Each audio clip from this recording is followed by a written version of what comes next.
Hi guys, welcome to another episode of Fri-Yay. My name is Kelsey. I'm the teen librarian here at Smith Public Library. I'm Chelsea. I'm a reference assistant for youth services here at Smith Public Library. And you've seen Chelsea before. She did, what did we do? Book club. Book club, that's right. Chelsea is my book club person. Yeah. So we are going to be talking about something very near and dear to our hearts today. We're talking about Animal Crossing. If you haven't heard of Animal Crossing, if you don't play a lot of games, Animal Crossing is a game available on the Nintendo Switch. Chelsea has the original Nintendo Switch, the big one, and I have the Nintendo Switch Lite. Do you want to tell them a little bit about the original one? Yeah, so the idea of the original one, the name Switch, you can take the controllers off and there's a special dock that comes with it, and you can put it in the dock and play on your TV and hold the controllers, or if your TV is occupied or you just want to hold it close to your face, you can put the controllers back on it and play like this, like a DS. So it's kind of both things, which is really cool. It's very flexible. Yes. Mine, the Nintendo Switch Lite, my husband has the original one. I decided just to get the little one because it's cheaper and because I don't play a lot of games on it. I just wanted mostly to play Animal Crossing. I've also downloaded Untitled Goose Game and Mario Kart. So I've got a few on here, but this one is a cheaper option. If you don't want to pay for the full Nintendo Switch, you can do the Nintendo Switch Lite. I really like this teal color. I couldn't wait until the coral pinkish color came out. I was very excited for that one though, but I went ahead and went with the teal. So this one though, you can't take the sides off and play it on the TV or anything. It is only a handheld device. So we're going to be talking about Animal Crossing, which has been out since March 20th. March 20th. So a little bit over a month. So, but I mean, there's so much to do in Animal Crossing. Like you'll see, we have a lot to talk about. So we're going to go ahead. We're going to switch over to a little storyboard, and we're going to show you some tips and tricks to get started, or to kind of learn a little bit more if you're already into the game. And we will catch you after that. All right, like we said, we're going to give you some tips and tricks for Animal Crossing New Horizons. It came out on March 20th. So let's get started. So the biggest thing for this game was the introduction of DIYs and crafting things on your own. There are so many DIYs in this game, and there's a bunch of different places to find them. You can get them from balloons that float into your island. You have to have a slingshot for that, but you get it pretty early in the game. There are bottles on your beach, like messages in a bottle, that always have DIYs in them. And then if you go in your villagers' homes and they're working at their craft table, they will give you the DIY for what they're working on, which is always really exciting. And then the next tip, of course, you have trees all over your island. You've got fruit trees. You'll have a native fruit. And then these really cute cedar trees back at the back of your island. Shake them. Shake all of your trees every day. You'll always get 2 items.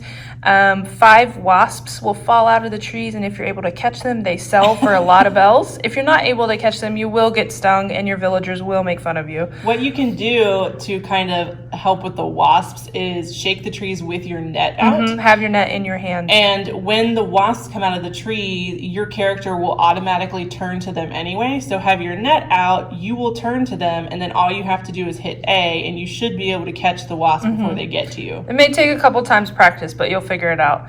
And you can also get 10 bells, little bell coins that are worth 100 bells each from your trees every day. So money, items, and wasps every day from your trees. Yay! Oh, wait. If you don't catch your wasp and you do get stung, the wasp nest always stays on the ground, and you can use the wasp nest in some of your weeds to make medicine to clear up your wasp sting. All right, and a really great way to get money and resources is the rocks that are around your town. If you hit the rocks as many times in a row as you can, you'll get everything out of the rock. And the best way to do this is to draw 2 holes behind you that will stop you from pushing away from the rock, and you can just spam A and keep hitting the rock until everything comes out. The entire island is set up like a grid system, which is what I have right down here. You want to imagine this 9 square grid with the rock in the middle and you in one of the corners, and then draw your 2 holes on either side behind you. I miss this a lot. Sometimes I hit the wrong square and draw the wrong circle, so you have to try again sometimes. But as soon as you get these 2 circles, 2 holes exactly like this, you should be able to just spam A, and you'll get an item in all of those outside boxes where the stars are, including the one where you're standing. Any additions to that? I don't think so. All right. Another way to get money, turnips. Every Sunday from town opening, which is like 5 a.m. to noon, Daisy May will be in your town and she sells turnips. Every Sunday, the price changes, so she does not always sell turnips for the same price. Sometimes they're very cheap, sometimes they're a little expensive. But then throughout the week, what you do is you sell your turnips for a profit. Timmy and Tommy in your Nook store will always have a turnip price, and you check it every day, once before noon and once after, and it'll be 2 different prices. And the idea is you want to sell it for the highest price they offer, so that you can get a profit on the turnips that you sold. The turnips you bought. But if you don't sell them by the next Sunday, or if you time travel, the turnips will rot and you will have wasted your money. Other than that, turnips can get you a couple of rare bugs if you're trying to fill up your museum. If you put turnips on the ground and let them rot, you can get ants and catch an ant and donate it. But other than that, turnips are only really just for making money.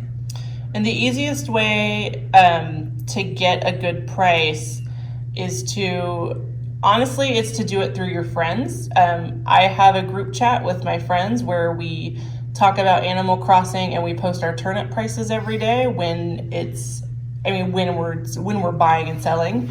And that way, if one of your friends, for example, if their Nook shop is buying turnips for $500 each and you bought your turnips for $90 each, that friend will open their gates and you can run over to their island and sell your turnips for a profit on their island that you bought on your own island. Mm-hmm. So that's one way to do it. There's a lot of options on the internet. If you want to really get into it, you'd have to look up, I think Chelsea has a hashtag on there. Turnip exchange. Yeah, and there's lots and lots of crazy stuff you can do with selling on total strangers' islands, but that is up to you.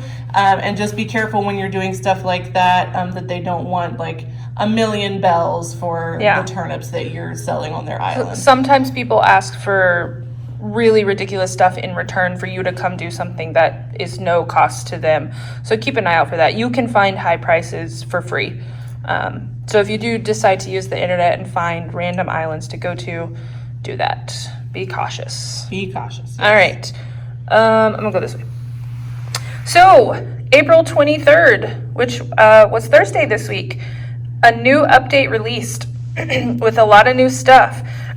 For one thing, you'll have Leaf the gardener. She'll be in your town square, just like Kix was, or Label if she's come to your town, or Mabel before your store opened. She'll be right there in front of your town square. She sells, I don't know if Leaf is a boy or girl. Leaf will sell lots of garden items to you, seeds, trees, kind of the stuff that's already in your store, but I think it'll be an expanded bushes. Yes. Item. She sells bushes, which are down here in the bottom corner. They're all different colors and they have flowers on them and they're super cute. We don't know if we can crossbreed bushes like you can flowers yet, but we're going to find out. Wedding season will be in May.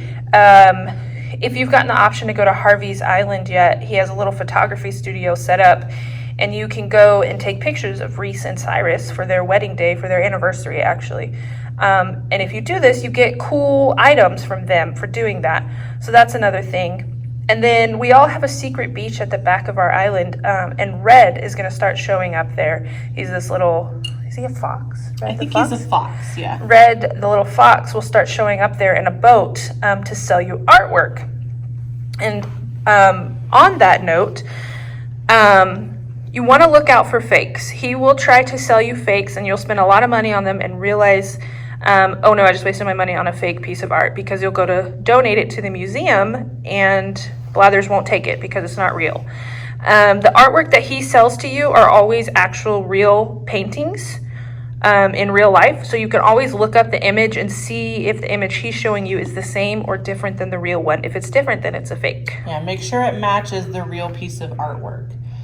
But our museums are going to expand. They should be expanded with this update, or you'll have to do something to qualify for an expansion. But once it expands, you will donate art to it to continue filling out your museum. Anything else? I don't think so. Okay. Nook's Cranny. Hopefully you get this pretty soon after you start your game. Nook's does close. You cannot sell all night long. They close at 10 p.m.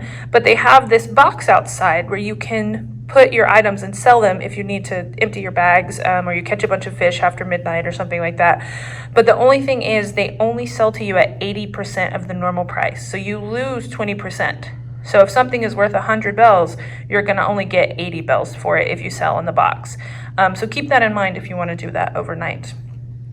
They also, if you were there when they close, Timmy and Tommy will straight up kick you They out of the will store. kick you out.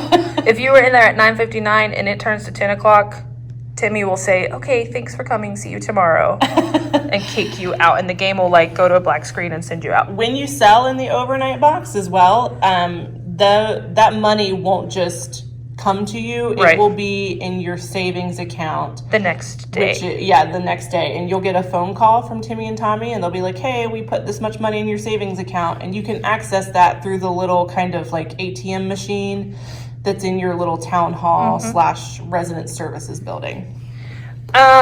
Once you have your full house, once you're out of the tent, you will end up with storage space in your house, which is a new thing they added this game, and it's really great because we used to just fill our rooms with random items because we couldn't hold all of them. But you will start to run out of that storage as well, and if you can't afford to upgrade, which will get you more storage, you can fill some of your clothing items into a wand. So you get a wand recipe from Celeste. She's a little owl that comes to your town occasionally. She is Blathers' little sister. She's Blathers' little sister. She's super cute. You can make outfits, and that includes a hat, a face, something like glasses or Band-Aids or something, a shirt, a pants, shoes, and a bag. So that's 5 items that you can get out of your storage into one outfit. Each one of them, yeah. So you could have 1, 2, 3, 4, 5, 6, 7, 8 times 5. You could get 40 items out of your inventory because they're stored on the wand. So that's a really great idea if you were running out of storage. And then another thing introduced in this game is the Nook miles that you get for completing tasks. You can use them to go to mystery islands. It costs 2,000 miles each mystery island, and that's really tempting. But you might run into the problem where you've spent all your miles and you don't have them later on when you need them. Eventually you'll be able to do construction on your island and change your rivers and change your cliffs and put down pathways, but each of those things costs a lot of miles. So consider saving your miles to do that and then start doing mystery islands after that. But of course you can use your miles however you'd like. It also costs miles if you want to buy scenery and decor items. Yes. And if you were trying to get to a 5-star island, which your island rating will come into play later, if you want to try to get to a 5-star island, Isabel really starts to emphasize scenery and decorations. And that stuff you can buy for miles as well on that little ATM machine. So keep that in mind when you're spending miles. Yeah. So those are all our tips and tricks. Keep watching for some ideas of how to decorate your town and your house, and see what cool things you can do.